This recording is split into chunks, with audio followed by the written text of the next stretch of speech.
So 2020 has already been one of the most disruptive years in recent memory. But in most cases, I think what we're seeing is existing trends accelerate and amplify. Thinking first, I guess, about our social communities, we're seeing huge gains in engagement across digital platforms as people are stuck at home, but there's also been this notable shift from passive engagement towards active participation. We've seen a marked increase in both community discussion and our social channels and the use of native Instagram features like polls and question stickers.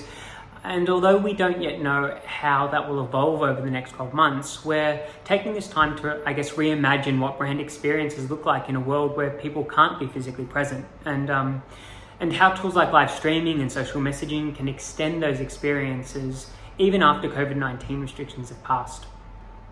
Another big shift that we're tracking is it seems that local is having a big moment on social media right now.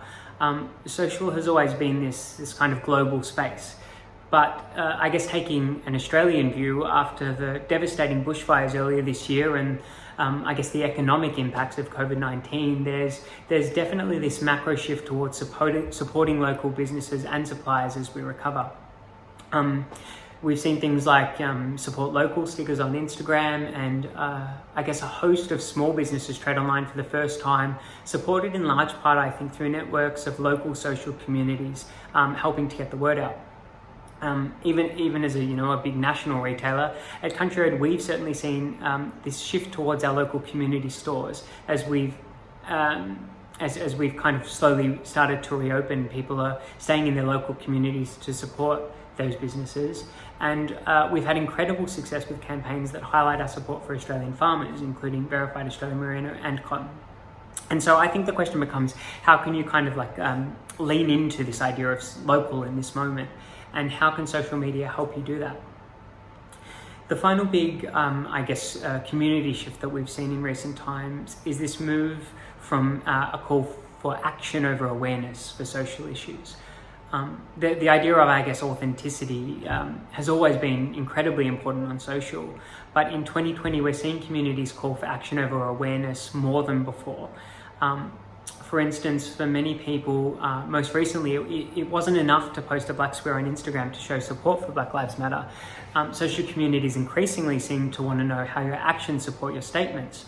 And so for social, I think it's important to consider who's around the table as you plan your response, to ensure that it's coming from a place of authority and authenticity. Not to say it's about being perfect. We've definitely found that our social communities are willing to come with us on a journey, so long as we're honest and transparent with them on everything from our sustainability journey all the way to the way that we support our Aboriginal and Torres Strait Islander peers. Pivoting for a moment to the role that social plays in the path to purchase. During COVID-19 store closures, at Country Road, we saw more first-time online shoppers than in any period before. And that behaviour, I think, is very likely to have a long-term impact on how people shop. It's certainly not to say that stores are any less important. Even with social distancing measures as we reopen, store performance has far exceeded our expectations. But that space between physical and digital continues to be shrinking. By our own recent research, we know that even though the majority of purchases are still made in bricks and mortar stores, over 70% of Country Road shopping journeys included digital touchpoints somewhere in the journey. And so for social, I think the question becomes, how can social help you shop in a world where people are using both online and offline channels in a very complex shopping journey? And so I think your social strategy really needs to answer just, a few simple questions. So the most basic would be, can you shop directly from social? And then playing that forward a little bit, can you purchase a product you've seen on Instagram or a social channel as easily at your local store as you can online? And how can we give our store team members as much information as our customers about that product that was posted on Instagram just a few hours ago? And then I think it's really also about thinking how your systems connect to each other and connect with social media. So, for example, how does loyalty connect with social media and form your strategy going forward? And how does your customer service structure connect with social? And how can you solve problems when things go wrong? I think on that last point specifically, COVID-19 kind of changed the landscape almost overnight. With store closures and unprecedented increases in online demand for many brands. And that put a real strain on customer service systems that maybe weren't perfect to begin with. And so it all happened at this kind of time when brands suddenly found themselves also dealing and grappling with a remote workforce for the first time. And I think that really has highlighted for us and a lot of brands that now's the time to explore ways to cope with scale for customer service solutions on social. And that could mean everything from restructuring your service model and ways of working to maybe looking into how you can empower your teams on the ground or connecting your community members to answer questions for one another. All the way up to how you are looking at automation and artificial intelligence as customers increasingly look to messaging platforms like Facebook Messenger and Instagram Direct that I guess naturally lend themselves to that kind of innovation. I think the final point I'd make is that despite all the changes and disruptions, it's still most important to maintain focus on the things that haven't changed. Things, social is just one element of a complementary marketing mix that ideally comprises both online and offline channels. It's just one touch point on this complex customer journey. It can excel as a discovery and acquisition channel, but it can be equally powerful as a performance and direct response channel. And your strategy, I think, really needs to take both into consideration to get the most out of these platforms. And I guess finally, just taking a giant leap back, ultimately your social strategy needs to be tied to your brand objectives and outcomes and evolve with them. It can't be this side project that is disconnected from the rest of your business. Otherwise, you're pretty much wasting your time and resource or not making the most of it. So long as your social strategy is a subset, I guess, of your total brand strategy, then you're probably better placed for success. As we went into COVID, as a business, we actually got the directive to go dark on our social because it just wasn't appropriate to be blasting out to the base that they should be spending. People were going through a really tough time. So, that was an interesting period for us to figure out what should we do next and to be super sensitive to the environment and to the audience and the shifting and reshaping of our times. And the interesting thing is that, since we went live again at the beginning of April, we have seen a huge lift in engagement, which we are absolutely thrilled about. And I think it is about providing that relevancy to the users. And one of the things that we have invested in heavily is a pillar called Mindful Money. So, we realize we're obviously a shopping app, and we want people to come and spend, but we also want them to be in a position where they are financially healthy and that they can enjoy what they're doing. So with that, we have gone into partnership with Canna Campbell, aka Sugar Mama, who is producing some fantastic content. You would have seen recently, we launched our new brand campaign in partnership with Universal Music, Get What You Love. That was really born off the back of us having to pivot due to COVID and lockdown. And obviously social's playing a huge part in that to reach the right audiences. We're leveraging the talent. Inspired Unemployed, for example, have a huge following. They've got almost 400,000 followers.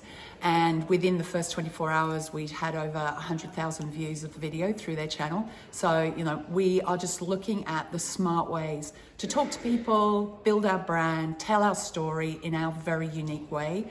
But I think the most important thing is that even though we are, very disruptive and we do things differently, at the heart of everything we do is customer obsession. So if it doesn't make sense to the customer, then we simply won't do it. And I think, that's where we have so much fun. We can be super creative and engage people in a really meaningful way.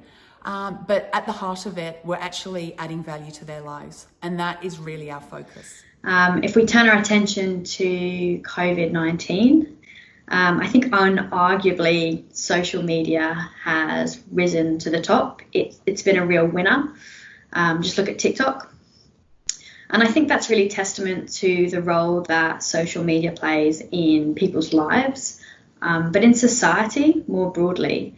It's really the connective tissue between culture, be that micro cultures between an individual and their peer network or their passion point network, but equally between culture on a global scale.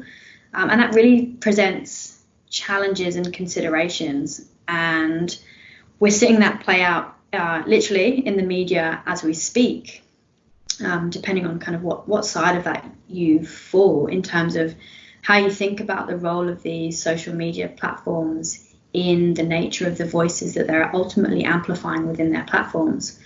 For me, I like a good analogy. The way I think about it, you can look at it through two frames. You've got the frame of thinking of the role of these social platforms as being builders. So builders in the sense that they've created these spaces and environments for people to come together, to express their opinion, to voice themselves, to gather. What they are not ultimately responsible for is an individual's behaviour within those environments. The second frame that you can think about the role of these social media platforms as having is that of a host. So a host is different from a builder because not only are they kind of in that environment, they're creating that space, but they are actively opening the door and inviting guests to come in to a controlled environment. Potentially there is greater accountability as a host to what your guests get up to within your four walls, or your walled garden. So an interesting time to see how that sort of plays out. I think regardless of the frame through which you view their sort of accountability and their role within, as advertisers, as media planners, I think the fundamental questions we're asking ourselves is, what is the role of that publisher? What is the role of that channel or touch point within the broader ecosystem? And what can it do versus any other that we could be utilizing? Now, I think fundamentally that comes down to thinking about the efficiency through which you can earn attentive reach, so scale, cost-efficient scale, and equally the ability to drive a brand or a business outcome. Now, I would say, hands down, social has been really, really great at both. They have, I would say, in digital, they have unparalleled scale, but equally they're doing an excellent job at proving out the rigor, the robustness of their platforms on delivering business and brand outcomes. Now, that said, I think we're at a really interesting time, and I think for me that comes down to the role of programmatic. Now, I'm a big believer in the promise of programmatic, and I think we're going to start to see a really interesting shift in the landscape whereby programmatic is going to play a much greater role in being the infrastructure that powers the entire ecosystem. So when you think about it that way, you start to take away thinking about individual publishers, individual platforms and touch points and channels. And what you can start to do really efficiently is you can start to stack together the reach of those platforms and channels, deduplicating the frequency, so very efficient, but equally very, very effective because you can start to be a lot more mindful of context. Now, context can mean a couple of things. You can have context from a customer journey point of view. So what is the mood, the moment, the mindset within which you are talking to a customer or a potential customer? And we can do that in social media already. Also, it can mean the environment, the content you're appearing next to, the brands you're associated with, all of the kind of subliminal halo associations that are being built just purely on the nature of what you are appearing next to. And I think that's quite pertinent given everything that we've just spoken about with regards to social media. So I think programmatic does become quite advantageous when you're starting to think about its scale, as well as the controls that you can start to set up, be it through whitelisting, as well as the different approaches that it affords to targeting.